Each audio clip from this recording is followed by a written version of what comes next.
Ketum PSSI persilahkan Shin Tae-yong mundur, Erick Thohir, kita punya komitmen.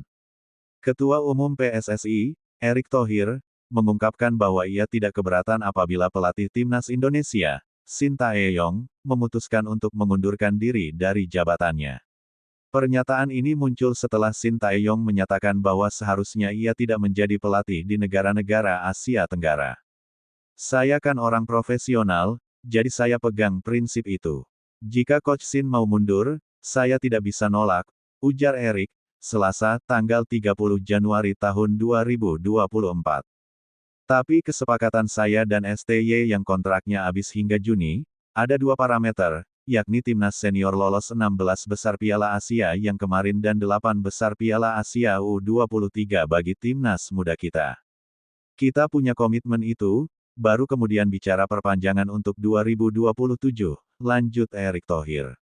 Erick menjelaskan bahwa ada dua parameter komitmen yang harus dijalani oleh Shin Tae-yong, yaitu mencapai 16 besar di Piala Asia oleh timnas senior dan membawa timnas Indonesia U23 melaju ke perempat final Piala Asia U23 2024.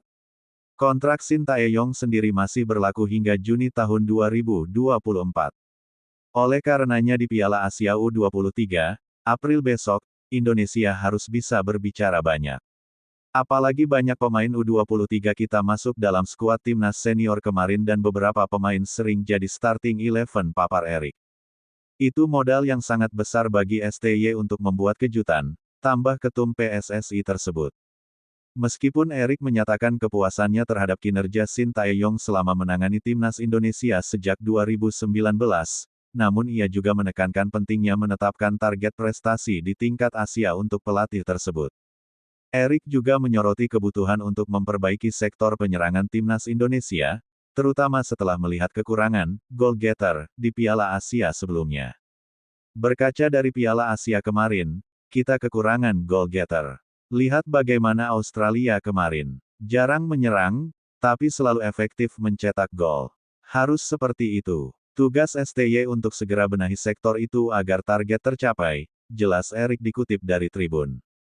Sebagai informasi, timnas Indonesia akan berpartisipasi di Piala Asia U23, di mana mereka akan bersaing di grup A bersama tuan rumah Qatar, Jordania, dan Australia.